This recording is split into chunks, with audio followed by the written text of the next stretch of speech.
6:57, volvemos con la información. En el tema de las presas, del caos vial y el verdeamiento de la ruta de buses, expertos proponen varios cambios a corto plazo, como la reubicación de algunas paradas acá en el centro de San José, y a largo plazo ampliar las calles de nuestra capital. Pero para esto se requieren muchísimas expropiaciones, mucha ingeniería. Vamos a atender la información. Ante el gran problema de presas y los proyectos de reordenamiento del transporte público, los expertos recomiendan a corto plazo cambiar algunas paradas de buses, principalmente en las autopistas. Para el Laboratorio de Materiales y Modelos Estructurales de la UCR, se deben tomar medidas a corto plazo y a largo plazo, pero para esto se requiere de gran inversión de dinero. No a la carretera en Hacienda Vieja mientras se hace lo que el presidente anunció ayer, ¿verdad? Que es un fideicomiso que va a poner el INSS para hacer una intersección más grande ahí. Hay algunas otras obras pequeñas, por ejemplo, la General Cañas, correr un poco las paradas de autobuses del carril principal, ¿verdad? Para que no se hagan las presas que tenemos. Si uno quisiera mejorar muchas cosas, necesariamente hay que meter un carril más de lado a lado. Y eso implica hacer un montón de expropiaciones, y para eso se necesita voluntad política, fuerza, decisión y gente muy comprometida, porque aquí las expropiaciones se han convertido en un tema infernal. Para los expertos es evidente que existe un gran rezago de infraestructura, pero también falta de educación vial, con conductores estacionados en línea amarilla, sin utilizar las direccionales o atravesados en media calle, obstaculizando la pasada de vehículos. Los usuarios tienen que dormir menos y moverse más rápido en la mañana, porque desgraciadamente es nuestra realidad. Y en tercer lugar, hay una situación muy particular que a mí personalmente me incomoda mucho, y es que el gobierno de la República toma decisiones, plantea soluciones sin participación de los usuarios. Y eso es un tema crucial, porque al final de cuentas están decidiendo por toda la gente que todos los días tiene que moverse en las calles, y no hay una representación de usuarios. No importa que no sea Consumidores de Costa Rica, puede ser una asociación de desarrollo, de INADECO, no sé quién sea, pero tiene que participar el usuario en la decisión que le va a afectar al final. En Ingeniería de Tránsito del Ministerio de Obras Públicas y Transportes explican que la mejor opción será modernizar el transporte público y que las personas prefieran utilizar los autobuses y el tren, dejando el vehículo en la casa. Muchos de los problemas nosotros los podríamos mitigar un poquito, por lo menos sin costo alguno, solamente tratando de respetar un poco la regulación, tratando de respetar las normas de tránsito, pero eso no quiere decir que nosotros debemos de seguir insistiendo en aquellas obras de inmediato, corto, mediano y largo plazo, porque solo así y con el conjunto de todas podemos llegar a mitigar este gran problema, que no es un problema de Costa Rica, es un problema de muchísimos países, y que solamente el conjunto de muchas obras nosotros podemos tratar de mitigar este gran problema. Para la Cámara de Transportistas, el proyecto de intersectoriales aún no se aplica en su totalidad. Sigue faltando una ruta en el este de San José. Además, estudios del Consejo de Seguridad Vial indican que al centro de la capital ingresa 1 millón de personas diariamente, en la cual el 70% viaja en transporte público y el 30% en su propio vehículo. Están con nosotros aquí en la mesa de RTN Revista don Federico Rivera, que siempre nos acompaña para hacer análisis. Muchísimas gracias por participar otra vez con nosotros, don Federico. Y está don Francisco Gamboa, director ejecutivo de la Cámara de Industrias, y don Mario Montero, vicepresidente ejecutivo de CASIA. Gracias por acompañarnos. Vean, don Guillermo Loría decía ayer aquí de la NAMI, en el debate tan interesante que se generó ayer en la mañana por acá, voluntad política hablaba, ¿verdad? Y yo quería empezar con ustedes dos para saber la posición del sector empresarial en fomentar en esa voluntad política. Esto es un problema que no solo nos afecta a nosotros como ciudadanos que vamos de la casa al trabajo, sino que afecta profundamente al país en tema de competitividad de negocios. Totalmente, y buenos días y muchas gracias por la invitación. Efectivamente, este problema que se ha venido acentuando con el paso del tiempo tiene implicaciones negativas, sobre todo en dos áreas, en lo que a las empresas respecta. En primer lugar, hay un tema de productividad. El tiempo tiene un costo. Todo el tiempo que se dedica a estar en las calles en tránsito, en presa, como llamamos, es tiempo que se deja de utilizar para hacer otras labores productivas.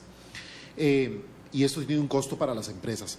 Pero por otro lado, el costo de que las personas inviertan o dediquen o desperdicien más bien 2 horas en la mañana o más y 2 horas en la tarde o más para trasladarse desde y hacia el trabajo, es algo que definitivamente le resta bienestar, le resta calidad de vida a los trabajadores de nuestras empresas. Y eso es algo que nos preocupa. O sea, el bienestar del capital humano que trabaja en nuestras empresas, sin duda alguna, es un tema que nos ocupa, y definitivamente este problema se ha ido tornando cada vez más pesado. Voluntad política, hablábamos, ¿verdad? El apoyo, el acompañamiento, no es un tema solo gubernamental, es un tema también de la sociedad incluidos, y las cámaras tienen un fuerte peso en esto. Así es, y es que ya no es solo voluntad política, ¿verdad? Porque el otro día hablábamos que tradicionalmente o históricamente el sector empresarial ha venido señalando este tema de infraestructura, ¿no? Es decir, cuando los empresarios hablan de la importancia de la infraestructura en carreteras, de puertos, aeropuertos, del sistema de transporte de trenes, etcétera, para mejorar la competitividad del país y su capacidad de crear empleos, hoy en día es un tema mucho más obvio y mucho más evidente, porque ya no es solamente el empresario que está viviendo su mala experiencia, sino que nosotros como ciudadanos, que tenemos que trasladarnos todos los días de nuestra casa a nuestros centros de trabajo, estamos viviendo esa realidad, que es una realidad de varias décadas de falta de planificación de todo tipo, ¿verdad? Ya no es solamente la infraestructura productiva, por llamarlo de alguna forma, sino que es la infraestructura que afecta la cotidianidad de nosotros como ciudadanos. Y la falta de planificación de muchas décadas, la falta de visión de largo plazo, esa carencia de inversión en infraestructura, ya no solo la productiva, sino la que afecta el día a día de las personas, ¿verdad? Ya nos está reventando en la cara. Y ya no es solo un asunto porque voluntad política, todos los gobiernos dicen que sí, que qué barbaridad y que tenemos que entrarle a eso. Ya los diagnósticos están hechos, ya todo el mundo sabe lo que hay que hacer. Ahora lo que se necesita es un liderazgo muy bien definido, con planes de trabajo bien estructurados, rindiéndole cuentas al país sobre la ejecución de todo ese montón de cosas que se puede hacer, que como dicen los expertos, hay cositas de corto plazo, inmediato, que no cuestan un 5, hay otras cosas que sí son más de mediano y largo plazo, pero lo que nosotros queremos ver ya son planes de trabajo ejecutándose. Don Federico, en Costa Rica tenemos una economía ya de por sí un poco deteriorada, ¿verdad? Y es un tema que no analizamos constantemente cuando hablamos de las presas que hemos venido pues sufriendo en los últimos meses principalmente, pero la economía, las personas, todos somos parte de esta economía, todos los que trabajamos, los que vamos a los lugares de trabajo, los productores, los que van en las exportaciones, somos parte. ¿Y cómo se ve reflejado eso en la economía costarricense, el tema de que no haya un rendimiento importante? Bueno, en primer lugar, buenos días y gracias por el espacio, y también a los colegas por su intervención. Bueno, lo que primero tenemos que entender es que este resultado, esto que nosotros tenemos hoy día, es una herencia, ¿verdad? Es una herencia que creo que tenemos que ir un poquito a la historia, nada más para hablar de unos puntos de inflexión, donde en algún momento se llegaron a un consenso y acuerdos, ¿verdad?, entre la Iglesia y el Estado para tratar de mejorar este país. En el 48 se llegó por lo menos a un acuerdo, ¿verdad?, aunque los consensos no estaban bien establecidos, pero sí habían acuerdos. La visión de Figueres Ferrer, por ejemplo, de crear el Paseo Colón, que tuvo muchas críticas en su historia, eso nos indica, ¿verdad?, que en algún momento pues teníamos gobernantes, tomando las palabras del colega, había un liderazgo, digamos, mejor establecido, ¿verdad?, o con visión de país. Pero ustedes ven que entramos después en un punto de inflexión, que es la crisis de Carazo. Después levantamos el país con cooperación norteamericana, AID, creando muchas instituciones, y lo que pasa es que creamos instituciones sin planificación a largo plazo, ¿verdad?, que eso es lo que hay que entender. La economía nuestra funciona con dos rubros muy fuertes, que es el consumo y el sector exportador. Ahí hay debilidad, todavía, digamos, tenemos bajos índices de competitividad y eso, digamos, nos resta. En consumo, el tema, por ejemplo, de las presas, eso afecta enormemente no solo el consumo, sino la productividad en sí misma. Y lo que hay que entender es que todas las empresas, su principal logística es el tiempo. Y en comercio es así y a nivel de lo que se ve. Nosotros hablamos de los problemas, bueno, ¿cuáles son las soluciones a corto plazo? Usted puede recurrir a temas, por ejemplo, como teletrabajo. Algunas empresas lo han implementado, eso es una decisión muy gerencial, muy de las juntas directivas, porque bueno, hasta dónde esta política sí les va a funcionar o no les va a funcionar. La discusión es las horas, ¿verdad? Supuestamente en Costa Rica usted tiene que trabajar más para producir, y eso es una teoría falsa. ¿Falsa por qué? Porque los holandeses trabajan 26 horas. Los alemanes trabajan 35 horas. Entonces, el tema no es la cantidad de horas que usted trabaja, es con la calidad que usted está trabajando y, como lo acaba de mencionar don Francisco, el tema del estrés, ¿verdad? Incluso ya hoy día se habla de inteligencia emocional, o sea, ustedes han visto, bueno, en la calle tenemos índices incluso de violencia, es una cuestión cultural de no ceder, ¿verdad?, de criticar, pero nadie soluciona. ¿Qué es lo que a dónde tenemos que ir? Y me parece que aparte de la voluntad política tenemos que ir a lo que es el consenso y la cooperación y los acuerdos entre el sector público-privado. O sea, usted no puede solucionar este problema diciéndole al presidente que lo tiene que solucionar porque ese es el responsable. No, todos somos responsables. La Cámara, todo tipo de Cámara, entiéndase que va de la laica, el café, la Cámara de empresarios, los sindicatos, las universidades. Si usted no une al país en este problema, cada quien está exactamente en Alicia en el País de las Maravillas. Cualquier camino que usted escoja es correcto. Don Federico, quería intervenir. Yo les propongo un tema que la palabra puede ser compleja, pero al parecer lo que se necesita es como una revolución en el tema de inversión para infraestructura.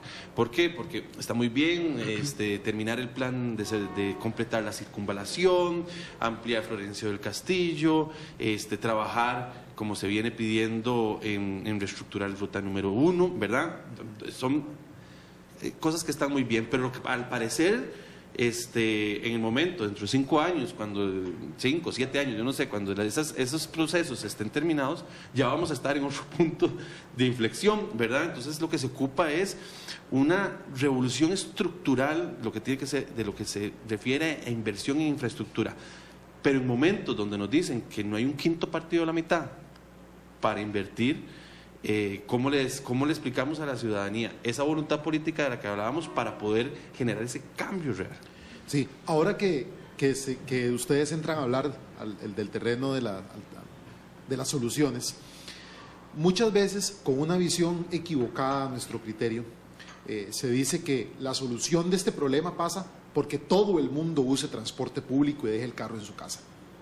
Otras personas dicen que la solución es exclusivamente aumentar las vías, la cantidad de caminos, el tamaño de las vías, y entonces que esa es la solución.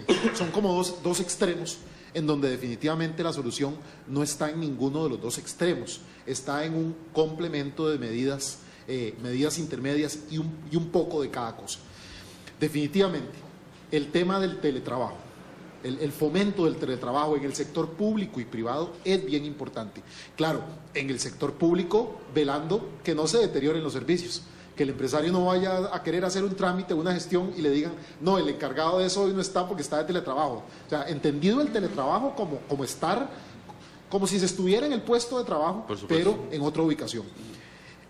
El tema de horarios escalonados puede ser una medida, aunque paliativa, en el corto plazo rendir algún rédito positivo. Por supuesto, la obra pública. En otros momentos el país ha tenido sanidad fiscal o a costa de déficit en infraestructura. Bueno, en este momento tenemos déficit fiscal y déficit en infraestructura. Acumulado. Y definitivamente todo lo que se invierta en infraestructura es eso, una inversión, aumenta la competitividad del país y la productividad de los y las trabajadoras. Y por supuesto, no dejo de mencionar otras medidas como el incentivo y fomento del carpooling y por supuesto, aumentar y mejorar, como lo hace el mundo desarrollado, el transporte público, que la gente le sea bastante atractivo utilizar el transporte público en vez de su vehículo privado. Entonces es como un combinado de medidas de distinto tipo. Don Mario. Usted hablaba, digamos, de esa revolución, y efectivamente, nosotros la hemos estado estudiando. Hace un par de semanas tuvimos un congreso de la industria alimentaria, en donde tuvimos un foro muy interesante. Invitamos a actores de grupos, agrupaciones políticas, ¿verdad? Y les preguntábamos, bueno, pero ¿qué es lo que está pasando en Costa Rica? Donde todos sabemos lo que hay que hacer, donde todas estas ideas que menciona don Francisco, ¿verdad? Y el compañero están, digamos, los expertos, las cámaras, el sector industrial ha sido muy proactivo a la hora de poner las propuestas sobre la mesa. Ciertos personajes de partidos políticos tienen la película clara de lo que hay que hacer, pero aún así nos cuesta mucho. La ciudadanía le echa la culpa a los políticos que no trabajan, ¿verdad? Pero cuando los vemos actuando nos damos cuenta de que sí están tratando de hacer la tarea, pero a la hora de ejecutar acuerdos, los acuerdos que señala el compañero, ahí es donde el país está totalmente entrabado y pegado. Y esto se debe a un fenómeno sociopolítico que se viene acumulando durante muchas décadas, ¿verdad? Una asamblea legislativa que pasó de ser bipartidaria a un prisma ideológico muy amplio en Costa Rica, ¿verdad? Donde inclusive la izquierda, el centro y de la derecha acuerdan, o sea, están de acuerdo en que el tema de infraestructura, el tema de competitividad, el tema de empleo, ¿verdad? El tema de los excesos de trámites y requisitos, etcétera, son temas importantes, ¿verdad? Pero cuando llegamos al cómo es donde nos quedamos entramados. Y ahí yo quiero insistir en el tema de carencia de liderazgos. En el modelo anterior, ¿verdad? 2 partidos políticos, 2 líderes que se hablaban y tomaban acuerdos. Hoy en día la película es totalmente distinta, ¿verdad? Un prisma ideológico complejo, partidos políticos sin liderazgos definidos, el líder que quiere sacar sacar a la cabeza, se la corta a su propio partido de forma inmediata, ¿verdad?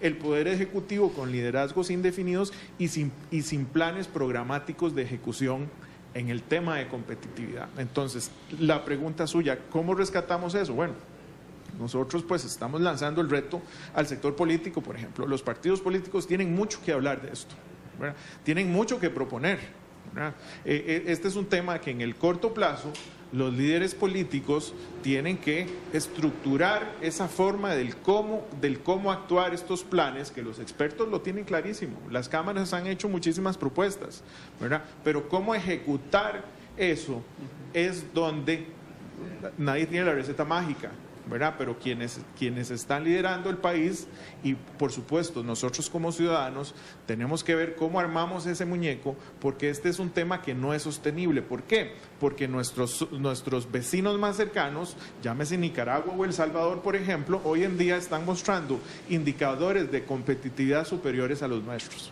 Y eso en el mediano y largo plazo se convierte en incapacidad del sector productivo de generar puestos de empleo. Don Mario, ¿qué eco han tenido hacia los sectores políticos estas propuestas de las que usted habla, que ya las cámaras han venido realizando? No sé si con este tema ahora último de las presas también ustedes han tenido participación, acercamiento con el gobierno. Bueno, el tema de las presas es algo muy reciente, ¿verdad? Que incluso han sido los medios de comunicación los que han venido señalando, ¿verdad? Porque el tema de las presas afecta directamente casi que a la gran mayoría de ciudadanos en su cotidianidad. Entonces el tema simplemente ha sido mucho más visible. Pero a lo largo de los años el tema ha estado ahí sobre la mesa y realmente los diálogos con el Poder Ejecutivo siempre han estado sobre la mesa, ¿verdad? Pero como les digo, el tema complicado ha sido cuando, a pesar de la buena voluntad política, el gobierno de turno, porque este no es un problema del actual gobierno, no, cada gobierno ha querido hacer, ¿verdad? Y ha querido ejecutar, pero el país está en un ambiente sociopolítico tan complicado que las decisiones, simplemente esa rueda dejó de rodar, ¿verdad? Y las decisiones se convirtieron en imposibles.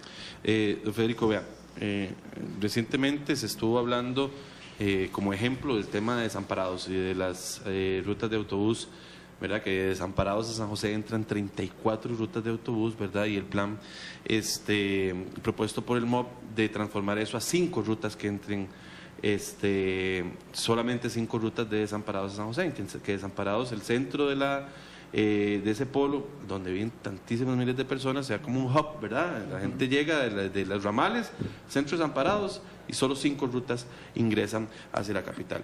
Y por parte de los empresarios transportistas, por supuesto, porque les afecta directamente, ha habido una gran negatividad al respecto, ¿verdad? Ya ayer salieron con la carta de que se van a perder muchos empleos, pero el asunto es que se ocupa, ¿verdad? Lo que yo decía ahora es que es un cambio estructural, o sea, no solo se trata de decir, sí, ampliemos las vías, expropiemos esta cuadra, ¿verdad? Sino que todos y todas tienen que estar en la misma sintonía. Es algo bien complejo. Bueno, hay un aspecto importante, recordemos, y es importante recordar, si no recordamos el pasado no vamos a solucionar el futuro.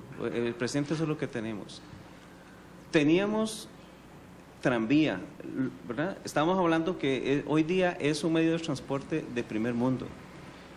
Lo usamos 50 años, o sea, medio siglo usamos ese transporte y de un pronto a otro lo quitamos, bueno, porque el interés era vender petróleo y comercializar petróleo por medio del Estado. Bueno, hoy tenemos el resultado de eso. ¿Eso qué significa? Que hoy día pretendemos tener transporte de primer mundo cuando las locomotoras que están funcionando son de la década de los 80. Comprando vagones de segunda clase, por ejemplo, de España. No sé ahora el tipo de inversión que se va a realizar en eso. Pero vea usted lo que pasó en la Asamblea Legislativa, ¿verdad? Un proyecto para fondear, digamos, a Incofer, que a mi criterio es total y completamente insuficiente, ¿verdad? O sea, fue un debate político y un encoge y grupos que sí querían y grupos que no querían, aunque es fundamental para cambiar un poco, ¿verdad? Es una de las líneas fundamentales para cambiar el sistema vial. Bueno, yo voy a hablar aquí en este caso como economista en este sentido. El país está dividido en dos frentes económicos. Uno que apuesta a una teoría más keynesiana, que es la intervención más del Estado con fondos públicos, y está el otro grupo que es de una economía autorregulada. Estos economistas tienen nombres y apellidos dentro de nuestro gremio.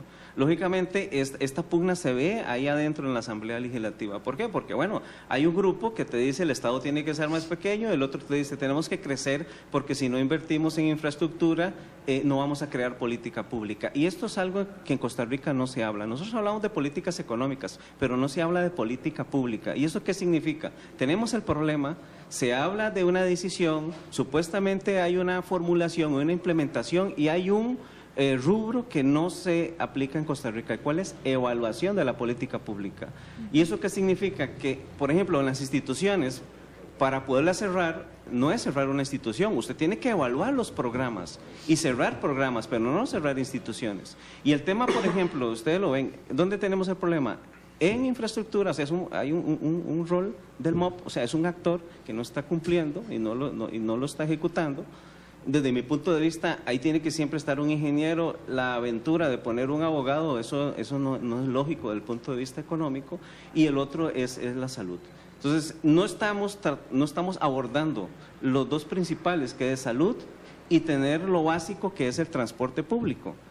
Y ahí no se está abarcando. El Mideplan ha hecho algunas evaluaciones, pero más que todo en programas en la parte de educación, ¿verdad? Que es el programa Avancemos y otros que tienen dentro de su agenda. Pero en Costa Rica, y vuelvo a repetirlo, nosotros no hablamos de política pública.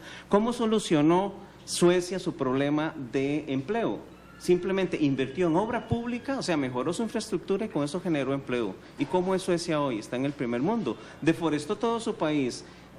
Formuló leyes rigurosas donde hoy día no se puede cortar un árbol después de 80 años. O sea, si usted tiene leyes laxas, ¿verdad? Es fácil atacarla con otra ley, pero si las leyes son, digamos, rigurosas, hay que aplicar. Si usted está evadiendo impuestos aquí, no hay problema. Si usted evade impuestos en Estados Unidos, ¿dónde estás? En la cárcel. Entonces, ahí nos indica que no es riguroso. Lo que pasa es que, claro, si usted quiere obra pública, si usted quiere mejorar el transporte público, usted tiene que tener dinero, y para eso se necesita un nuevo plan fiscal. O sea, no tenemos el IVA y se necesitan recursos. El sector privado puede tener voluntad y puede unirse el sector público-privado, pero eso se hace con dinero. Si no se puede hacer eso, el país está obligado a endeudarse externamente. O sea, si hay solución económica. Nos quedan un par de minutitos, don Francisco. Sí, para cerrar, yo quisiera rescatar algo que dijo Mario y algo que dijo don Federico. Yo creo que Mario dio en el clavo en el tema de la imposibilidad o ausencia de capacidad que hemos venido teniendo en el país para llegar a acuerdos y ejecutar políticas. O sea, esperemos que el problema de las presas no dure lo mismo en solucionarse que lo que hemos durado solucionando el problema de la platina, que lo que hemos durado solucionando el problema de las presas en la Caja Costarricense del Seguro Social, las filas y las listas de espera, o lo que duramos en su momento, cuántos gobiernos pasaron hasta que se hizo finalmente la vía Caldera. En fin, eso es creo que muy importante. Y lo otro, rescato de don Federico lo que dijo, en momentos en donde el desempleo nos aqueja, con alrededor de un 9,5%, el tema de la obra pública, construida en alianza público-privada, claro, pero obra pública al fin y al cabo, puede ser un excelente vehículo para paliar ese desempleo. Volviendo al tema, don Francisco, de los horarios escalonados, ¿estaría el sector privado, el industrial, que es el que precisamente usted representa, también implementando un horario escalonado para los empleados? Bueno, ahí es más complicado, ciertamente, porque eso depende de una decisión. El horario escalonado en el sector público depende de una decisión, o sea, se decide para todo el sector público. Pero en el sector privado, efectivamente, lo que uno puede hacer son instancias. Como por ejemplo la instancia que hemos hecho desde hace varios años y que muchas empresas lo han acogido, la instancia o invitación a aplicar el teletrabajo.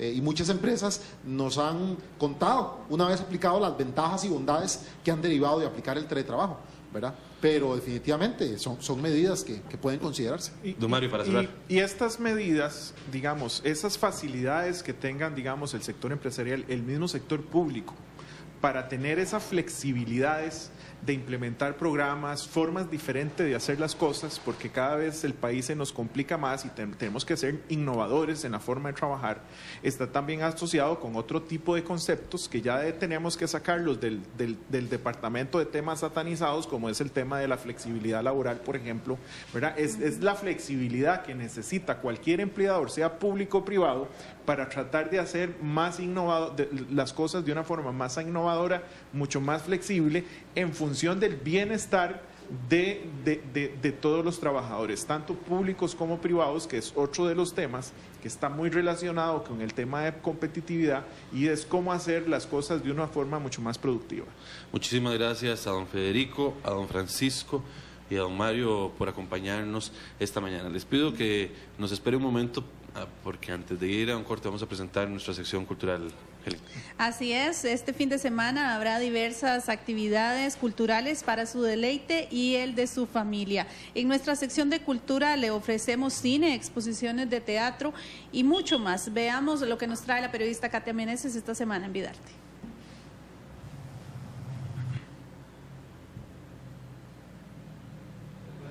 ¿Estamos listos con la sección? ¿Sí? Vamos... Ya casi, ¿ves? Nos hubieran agarrado levantándonos de la mesa, ese cambio de cámara. Ya casi estamos listos. Usted nos dice, doña Elki, si ya estamos con Vidarte. Vamos a ir a un corte, entonces. Bueno, vamos entonces primero a un corte informativo. Son las 7:27 minutos.